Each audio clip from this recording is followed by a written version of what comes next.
ये जो आपकी जर्नी रही from skipper to this education thing, तो इसके लिए आपके पास टेक्स्ट बुक एजुकेशन के लिए टाइम रहता है कि नहीं? मेरा पर्सनली क्या एक्सपीरियंस रहा है, स्पेशली अब जब मैं ह्यूमैनिटीज़ में हूँ, most of the chapters of my books I had already red because of these international conference. Exactly.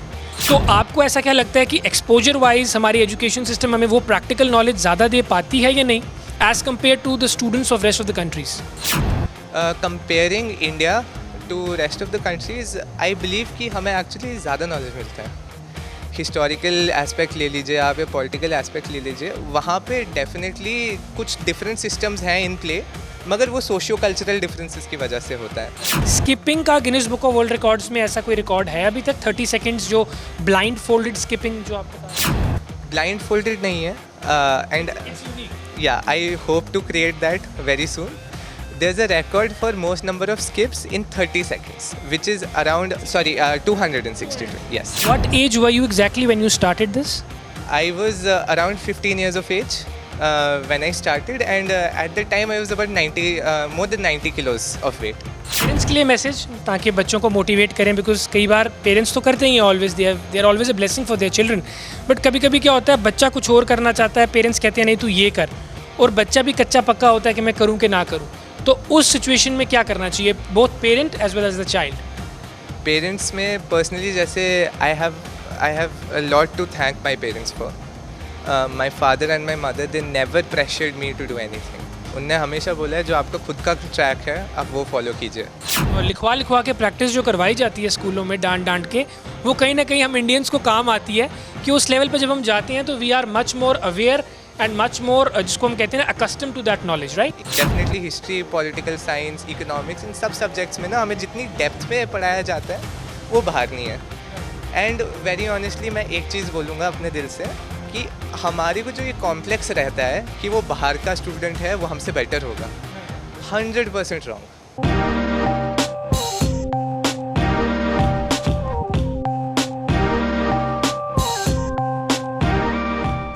नमस्कार, सत श्री अकाल, आदाब, क्या हालचाल? तो दर्शकों, स्वागत है आपका हमारे आज के मेहमान इस कार्यक्रम में. दर्शकों, आज हम आपको जिस मेहमान से रूबरू करवाएंगे वो एक 17 साल का लड़का है. अब वो 17 साल का लड़का करता क्या है उसके बारे में आपको मैं थोड़ा सा बता देता हूँ. वो 17 साल का लड़का जम्मू कश्मीर से बिलोंग करता है, और उस लड़के ने जम्मू कश्मीर का नाम रोशन कैसे किया है, इंडिया बुक ऑफ रिकॉर्ड्स के अंदर 30 सेकंड के अंदर 184 स्किप्स करके उसने वो रिकॉर्ड ब्रेक किया. और इंडिया बुक ऑफ रिकॉर्ड्स में he is the first from Jammu and Kashmir, 17-year-old boy Raza, जिसने हमारे जम्मू कश्मीर को प्राउड भी किया और एक यूथ के लिए एक इंस्पिरेशन भी बना. और साथ ही में मैं आपको बता दूं वो एक इंटरनेशनल लेवल के डिबेटर भी हैं.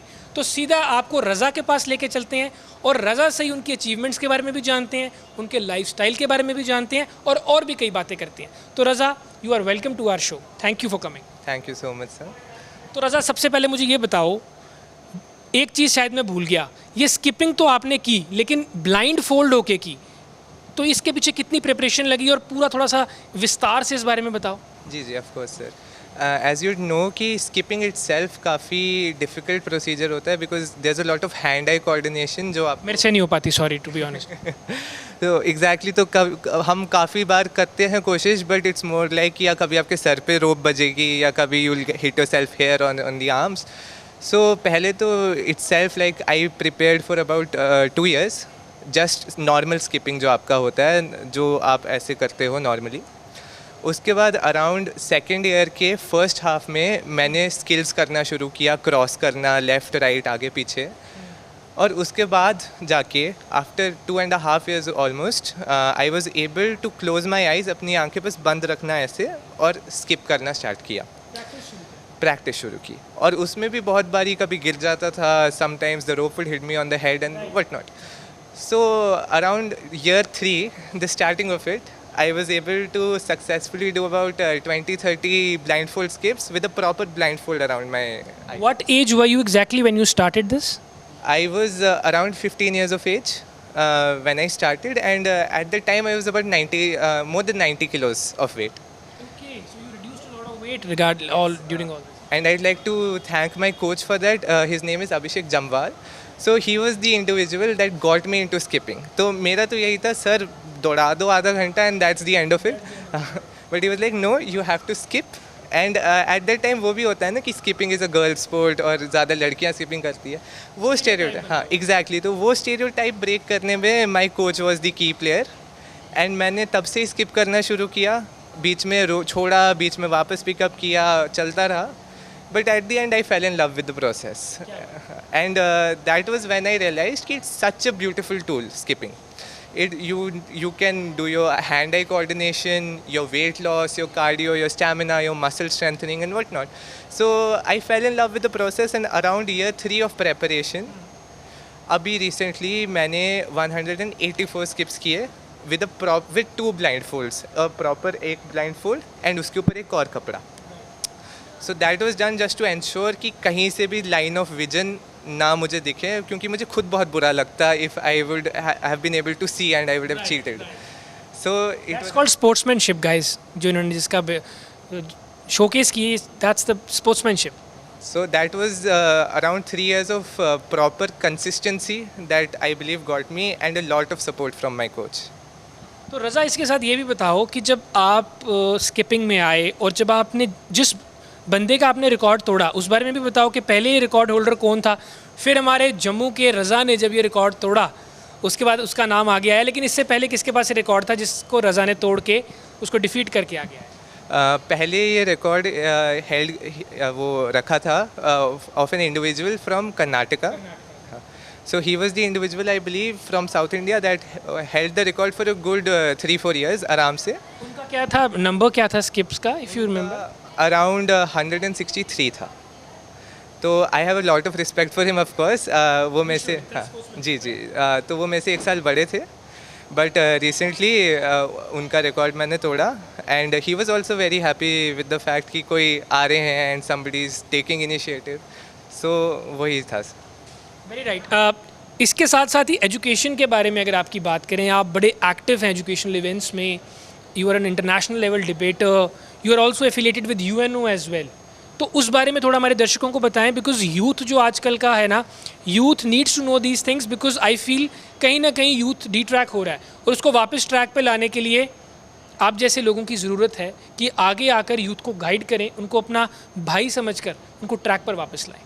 जी जी, of course. So I'll tell a little bit about my educational career. I'm currently studying in Jodamal Public School in class 12. I've taken up humanities, जो वो भी बहुत टैबू होता है कि सिर्फ वीक स्टूडेंट्स humanities लेते हैं. जी जी, बट मेरे तो अराउंड 90s में आए थे marks, but I still chose humanities because I am in love with the subject and the subjects it has. तो I am an MUNer basically sir, which is basically हमारे schools में, बड़े बड़े schools, Doon school, Welham boys, Mayo, ये simulations करते हैं of the real United Nations. जैसे हमारा सिक्योरिटी काउंसिल है, जनरल असेंबली है, उसके छोटे स्केल पे सिमुलेशंस होते हैं. उसमें क्या होता है कि I am allotted a country कि Raza you are representing France in for example United Nations security council. वैसे ही पैन इंडिया एंड इंटरनेशनली बच्चे आते हैं कॉन्फ्रेंस में, and they represent different nations on a specific agenda. जो भी कोई भी एजेंडा एक चूज़ होता है, और उस पर हम फिर अपनी कंट्री को ऐसे करते हैं कि जैसे मैं फ्रांस का ही हूँ, and I am the one representing France at an international forum. So what this helps is, number एक, political knowledge through the roof जाती है आपकी. Moreover there is a lot of speaking involve. ये debates type नहीं होता है, there is a lot of active discussion, like more of a socio political discussion. Exactly. So it's not like कि मैं एक स्पीच प्रिपेयर करूँगा और मैं एक दिन में एक स्पीच दूँगा. मैं जब वहाँ जाता हूँ, I converse with so many people, इतने डिस्कशंस होते हैं on so n number of topics. South Africa से बंदे आते हैं, दुबई. आपकी एज ग्रुप के ही होते हैं इसके अंदर जितने भी बच्चे होते हैं, like they are 17-18 year old kids from all over the world? Yes, around 17-18 years of age, high school students. Yeah, from all over the globe. Dubai से आते हैं, south Africa and what not. And from J&K you are the only guy? J&K में Jodamal Public School has a proper MUN team that we have. A big thank you to our school management also. They have maintained it perfectly. We have a beautiful system in progress. We start picking up students from 6th class itself. Okay. So personally, I did my first international conference when I was in class 6th. Yeah. So and it was very overwhelming, very honestly. I cried at the end of it also. What But was the reason behind it, कि रोए क्यों आप? वो pressure बहुत आता है basically. You are given deadlines, you have to make documentations also. जैसे UN में रेजोल्यूशंस बनती है ना हमारी, वैसे you also have to make resolutions, documentations with proper clauses, legal wording. तो मेरे से बना ही नहीं. 6वीं क्लास का बच्चा, लेकिन कोशिश तो की यार. Hats off to your this effort, because आजकल के टाइम पे जहाँ बच्चे होमवर्क स्किप करने की सोचते हैं कि आज होमवर्क नहीं करें तो बढ़िया है, लेकिन आप जो कर रहे हैं, I hope you go on with it and you also motivate a lot of youth youngsters along with you. ये तो हमारा ये सोचना है. आगे बढ़िए, क्या बता रहे हैं? जी, तो that is one of my aspects. तो अब after 6 years, that is 6th class to 12th class, अब जाके I have had the honour of being the first native from Jammu region जिनने 2 बेस्ट डेलीगेट्स लाए. Best delegate is the top most award in the international conferences. One from the Doon School Dehradun, best delegate in the United Nation Security Council, and one from the Welham Boys Dehradun again in the United Nations General Assembly. So that was it, and it was a beautiful experience, very honestly. School was supportive every end of the step. We had proper briefing sessions taken by our school seniors. अब तो वो college में है. अब now I have the honor of taking the legacy forward. And we have what is called Jodamal Youth Conclave. It's a similar simulation that we have done for Jammu students. And इसकी एक बहुत प्यारी बात क्या है, जम्मू में usually जो ऐसी कॉन्फ्रेंसेज होती है वहाँ पे सिर्फ जम्मू के स्कूल्स आते हैं. We have had the honour this year, we are having the honour of hosting La Martiniere college Lucknow, Mayo college girls school Ajmer, and many other big schools are coming to the conference. And I'd say to the youth that is watching, you must participate in these events. It's on 28th and 29th of August, and बहुत ही प्यारा platform मिलता है आपको कुछ भी discussion करने के लिए. अगर आपके किसी भी चीज़ में, किसी भी पॉलिटिकल चीज़ में ओपिनियन है, it gives you a platform where आपको कोई ये नहीं बोलेगा अरे चुप रहो, आप तो बच्चे हो, या अभी तुम्हारी उम्र नहीं है. You can freely discuss, deliberate and come to solutions. आपको इतने पॉइंट्स ऑफ व्यू मिलते हैं दैट इट्स फिनोमिनल. तो ये जो आपकी जर्नी रही from skipper to this education thing, तो इसके लिए आपके पास टेक्स्ट बुक एजुकेशन के लिए टाइम रहता है कि नहीं? मेरा पर्सनली क्या एक्सपीरियंस रहा है, स्पेशली अब जब मैं ह्यूमैनिटीज़ में हूँ, most of the chapters of my books I had already red because of these international conference. Exactly. तो मैंने अभी बुक खोली अपनी 12th क्लास ह्यूमैनिटीज़ की, पॉलिटिकल साइंस की. वहाँ मुझे कोल्ड वॉर चैप्टर दिखा, वो मैंने 9th क्लास में पढ़ के रखा था थ्रू दीज कॉन्फ्रेंसेस. तो ऐसा जो हम सोचते हैं कि को करिकुलर के चक्कर में एकेडमिक सफ़र करता है, वैसा नहीं है. You gain so much of knowledge, हाँ, दैट इट्स फिनोमिनल. मैंने आधा अपना चैप्टर, अपना आधा सिलेबस ऐसे ही कवर किया हुआ है through exposure. Exposure is so important. Raza, एक और चीज़ जानना चाहूँगा इंडियन एजुकेशन सिस्टम के बारे में. इंडियन एजुकेशन सिस्टम के हिसाब से जब आप बाकी मुल्कों के बच्चों को मिलते हैं, बाकी कंट्रीज़ के स्टूडेंट्स को मिलते हैं, तो आपको क्या डिफरेंस लगता है उनमें और खुद में?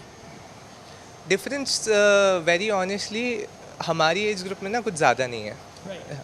और ये ना हमने एक दिमाग में माइंडसेट बना रखा है कि मैं जम्मू का हूँ और if I am meeting somebody from outside India, मेरे दिमाग में एक इन्फीरियॉरिटी कॉम्प्लेक्स रहेगा, जो गलत है. That's very honestly that's very wrong. Not only Jammu, जो हमारा इंडियन एजुकेशन सिस्टम के हिसाब से, Indian being an Indian student, तो आपको ऐसा क्या लगता है कि एक्सपोजर वाइज हमारी एजुकेशन सिस्टम हमें वो प्रैक्टिकल नॉलेज ज़्यादा दे पाती है या नहीं, as compare to the students of rest of the countries?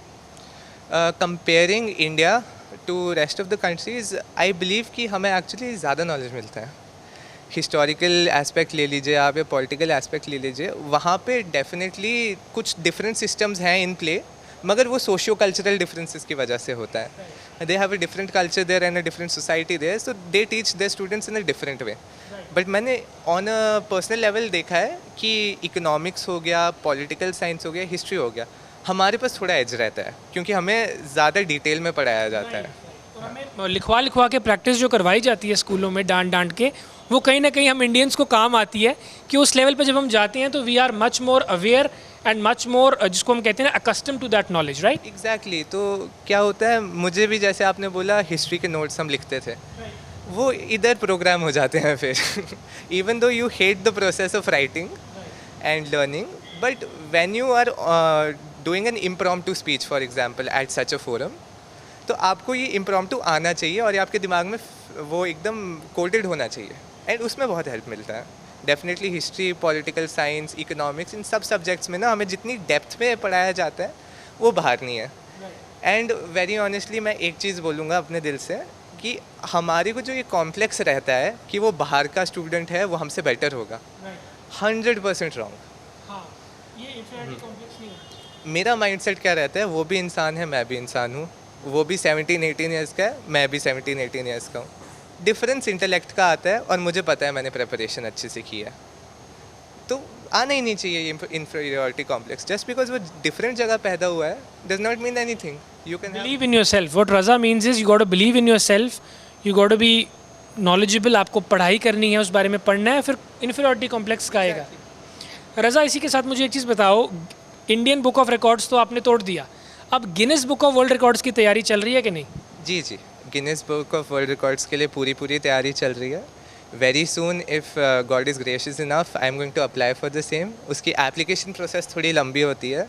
क्या किस तरह की होती है? अगर हम कोई देख रहा है और वो अप्लाई करना चाहे तो उसको ये पता लग जाए कि Guinness book of world records में अप्लाई करने के लिए क्या सब चीज़ें, क्या फॉर्मेलिटीज़ पूरी करें? जी, पहले तो मैं बोलूँगा before even thinking of applying, आप जो रिकॉर्ड तोड़ना चाहते हैं आप उसके बारे में रिसर्च कीजिए.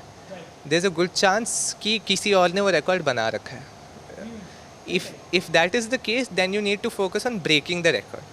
But if you have a genuine record that nobody has ever made, then you have to aim to create a record. हाँ, तो application process basically after you have zeroed in on what you're going to take up as a record, you need to send a proper email with all the details, all the procedures, annexures होते हैं, कुछ forms भरने होते हैं, और वो सारी formalities complete करके बाद एक फ़ीस आपको थोड़ी देनी होती है, अराउंड $5-6. आफ्टर दैट वो आपको बताएंगे कि आपका रिकॉर्ड एलिजिबल भी है या नहीं. नहीं है, आपने अपनी तरफ से अप्लाई करना है, then they will tell you. जी जी, तो अगर आपको एलिजिबिलिटी क्राइटेरिया मैच हुआ then only you will be given about a month और 2 फॉर प्रेपरेशन. स्किपिंग का वैसे अगर आपको नॉलेज तो होगी बिकॉज आप करते भी हैं, स्किपिंग का Guinness book of world records में ऐसा कोई रिकॉर्ड है अभी तक 30 सेकंड्स जो ब्लाइंड फोल्डेड स्किपिंग जो आप बता रहे हैं? ब्लाइंड फोल्डेड नहीं है, एंड इट्स यूनिक. या I hope to create that very soon. There's a record for most number of skips in 30 seconds, which is around 162, which is a big number. 30 seconds में 160. Sorry, 262. Yes. वही मैं सोच रहा हूँ कि भाई ने गलती से तो नहीं बोल दिया, क्योंकि 184 तो खुद ही कर चुके हैं आंखों पे पट्टी बांध के. जी जी, तो ये तो वो एक रिकॉर्ड है ऐसी. अब क्या होता है कि ये आज ही आई बिलीव ये रिकॉर्ड ब्रेक हुआ है. Okay. So that is how fluid it is. कल तक जो मैंने अभी आपको 262 नंबर कोट किया ये कल तक था. राइट. आज आई बिलीव ये किसी चाइनीज़ जेंटलमैन ने ऑलरेडी ब्रेक कर दिया है. So you have that information. या so I don't know the exact quotation number of the same, but this is how fluid it is कि कभी भी कुछ भी हो जाता बनते है. रहते हैं, टूटते रहते हैं, लेकिन जो आप ब्लाइंड फोल्डेड वाला करेंगे वो यूनिक होगा और it will stand in your name. We wish for that and we hope that you make it, you make Jammu Kashmir again proud. लेकिन इसी के साथ रज़ा, मैं चाहता हूँ कि जिस तरीके से आप ये सारे काम कर रहे हैं, पांचों उंगलियां बराबर नहीं होती. कुछ यूथ हैं उनके इंटरेस्ट डिफरेंट होते हैं, आपके डिफरेंट थे. कहीं को सराउंडिंग्स उस तरह की मिलती हैं, कईयों को नहीं मिल पाती. राइट. तो आप उस यूथ के लिए क्या कहेंगे जो थोड़ा सा डिट्रैक हो चुका है, जिसको एजुकेशन में कोई मकसद नहीं मिल रहा, जो कह रहे हैं education is a waste of time और एजुकेशन को छोड़ रहे हैं due to maybe financial problems और due to their own personal reasons? उनके लिए कोई मैसेज, उनके पेरेंट्स के लिए कोई मैसेज आपकी तरफ से? माई कॉमन माइंड सेट इज़ कि nobody is you. You are unique and you are beautiful in your own way. Whatever you do, wherever you are, you have the capability of doing that something that nobody else does. चाहे वो कुछ भी हो. तो my message is just believe in yourself. My message is just believe in yourself basically. अगर आपको लगता है कि मेरे में इतना पोटेंशियल है कि मैं ये काम कर सकता हूँ, आप डेफिनेटली वो काम करोगे. बट कंसिस्टेंसी हम लैक करते हैं एज स्टूडेंट्स. अगर मैं एक हफ्ते में अपना सिलेबस कंप्लीट नहीं करूँ, मैं विल पावर ही छोड़ देता हूँ कि यार ये तो होगा ही नहीं, मैं तो पढ़ ही नहीं पाऊँगा. But consistency is the key to everything. एक आपने वो सुना होगा कि it takes 21 days to form a habit, but it takes a lot more to keep that habit going on. 21 days में आपकी हैबिट बन जाएगी, but the consistency that you need to keep it up, that's where a lot of us हम मार खा जाते हैं. So my advice is just be consistent with whatever you're doing, wherever you are and whatever talent you think you have, just be consistent. अगर आपको लगता है ना आप में कोई टैलेंट नहीं है तो वो एकदम गलत बात है। आप में कुछ ना कुछ है, it's just waiting to be uncovered. Parents के लिए मैसेज, ताकि बच्चों को मोटिवेट करें, बिकॉज कई बार पेरेंट्स तो करते ही हैं always, they are always a blessing for their children, but कभी कभी क्या होता है बच्चा कुछ और करना चाहता है, पेरेंट्स कहते हैं नहीं तू ये कर, और बच्चा भी कच्चा पक्का होता है कि मैं करूँ कि ना करूँ, तो उस सिचुएशन में क्या करना चाहिए both parent as well as the child? Parents में पर्सनली जैसे I have a lot to thank my parents for. My father and my mother they never pressured me to do anything. उनने हमेशा बोला है जो आपका खुद का ट्रैक है आप वो फॉलो कीजिए, चाहे आपको किसी चीज़ में लैग हो रहा है तो आप हमें बताइए, will provide for it. And I believe that is a mind set that every parent should have, that what ever your child is doing, it's his or her unique thing and you should support it. That's my personal. And secondly, mara thoda kam kare. We see a lot of parents actually favoring corporal punishment a lot. So I believe that actually मेरे साथ ही मेरे काफ़ी students, मेरे batchmates बोलते हैं कि भाई आज तो बहुत मार पड़ी घर से, तो उसके बाद थोड़ा मूड भी ख़राब हो जाता है, थोड़ा डिमोरलाइज भी हो जाता है student. So I believe it's the 21st century.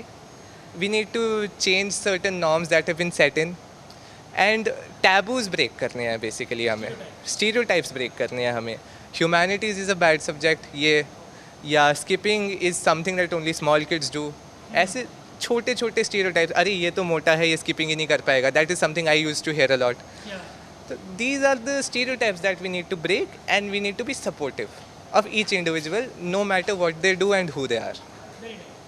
तो गाइस देख सकते हैं आप, रज़ा आपके सामने एक लाइव एग्जांपल है जिस तरीके से इन्होंने शुरू किया. He was 90 kgs as he said, और उसके बाद उनकी आज तक की जर्नी. तो और साथ में ये भी कहना कि अगर अपने आप को किसी से कम नहीं आंकें, आप इंडिविजुअली उतने ही यूनिक हैं. भगवान ने आपको, परमात्मा ने आपको उतनी ही इंडिविजुअलिटी से और उतनी ही बरकतों से बख्शा है कि आप कुछ नया और यूनिक कर सकते हैं. तो thank you for this beautiful message Raza. और हम ये चाहेंगे कि जो भी लोग इस इंटरव्यू को देख रहे हैं और जो भी लोग रज़ा को देख रहे हैं वो इससे मोटिवेट हों, इंस्पायर हों, और वो पेरेंट्स भी अपने बच्चों को पुश करें जो बच्चे उनके करना चाहते हैं and they are confident about it. So आज के मेहमान कार्यक्रम में आज के लिए इतना ही. मुझे हर्षवर्धन को दीजिए इजाज़त. नमस्कार.